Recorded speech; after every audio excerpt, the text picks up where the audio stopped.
Hey guys, welcome back to Style Squad. Look who's gonna join us today, little Bobo. I'm gonna talk to you guys about how to make sure that you do not regret your purchases when you are shopping for clothes. Woohoo. I've made enough mistakes. I can definitely steer you away from doing the same thing that I did. I'm gonna teach you how to not do what I did. I want you to have a better life than me, kids. So, I made a lot of purchases that I regret. A lot of them, right? She's like, yeah, you have. I touched on this a little bit when I started making money in styling. I thought I needed to blow money on really fancy designer bags and shoes and things that just screamed, look at me, I've made it. And in reality, I made six figures in 2018 and had nothing to show for it. 2019, I humbled myself.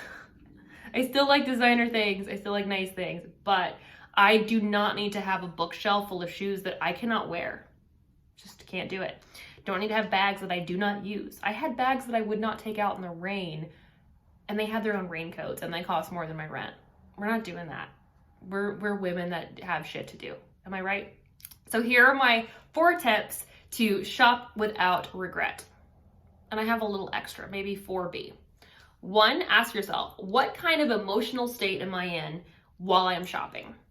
The reason why I ask you that is a lot of times the same way we do with eating, and I'm going to talk about intuitive shopping the same way I do with intuitive eating, is we just shop because we want to feel something. Maybe we're sad, maybe we had a bad day, maybe we got dumped, maybe our mom made us cry, you know, whatever, it happens, and we just want to feel something. And we get a rush when we buy things. It's the same as a drug rush. It's totally normal. It happens to all of us. It's designed that way, and once we realize it's designed to make us fail, you can play into that game. So if your emotional state is not happy, and if your emotional state is not one that is solid, your body image is not going to be on point. You're not going to want to try things on. It's just going to make you feel sad. Don't go to the mall or the store or wherever you're going. 2, why am I going? Are you going to browse a vintage store and hang out with your girlfriend? Are you going because you have a purpose? Identify your why. Why am I going to the store? Is it because I need to replace a pair of boots that I threw out when I did my closet clean out? Am I going because I need a dress for a wedding? Am I going because I need a new jacket for work? Identify why, and that's also going to help give you a better game plan when you're going through the store. Because remember, the stores are designed for you to get lost in them so you'll spend more money, right? We know this now. We're educated, we're intelligent women.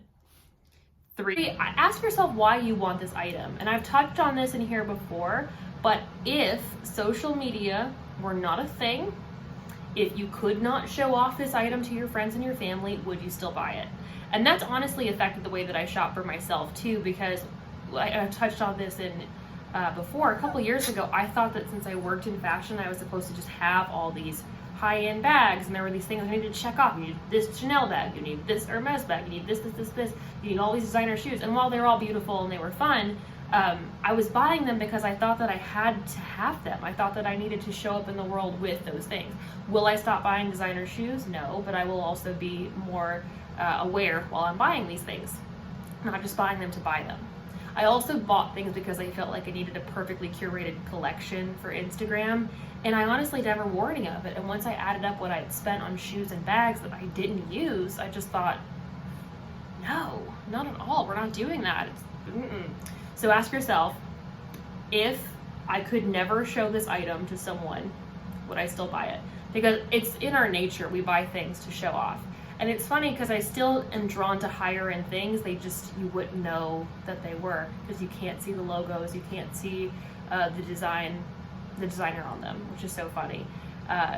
And I've noticed over the years, the more people wear Logomania head to toe. They've got the logo on the bag, they have the red bottom shoe, they've got the Gucci belt, they've got this. They don't actually have good style, they just have a lot of money that they're throwing around.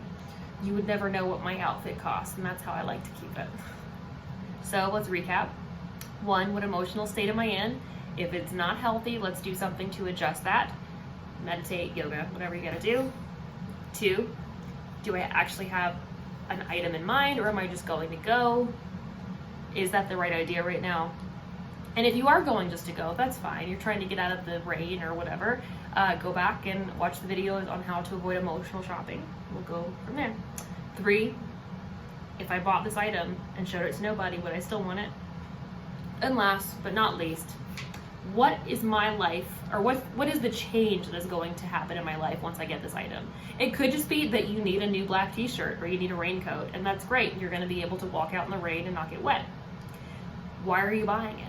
Ask yourself the why, because some days you want to throw on a jacket that makes you feel good. Maybe your why is you just want to feel a little fancy that day. Maybe your why is you need something practical. Maybe your why is I threw something out when I cleaned out my closet and I need to replace my black boots or my sandals or whatever it is. But when you are more mindful, when you are shopping, it's almost like intuitive eating. We've talked about intuitive shopping, but I'm going to get more into the intuitive shopping. I'm going to teach you how to shop with your senses that are not just visual. I want you to shop with your intuition. We're going to touch on that in the next video. But those are just my things that I like to ask myself, so I make sure I don't regret the purchase. And I always like to kind of give things a little bit of an expiration date, like a little bit of a trial period. I set my alarm on my phone for 3 days. If I have not used that item in 3 days, if I have not reached for that item, and if I have not felt inspired by that item, I return it. You didn't make the cut, you don't spark joy. Not doing that. So I'm going to do an intuitive shopping video next, but those are my 4 steps on how to make sure you don't regret your purchases.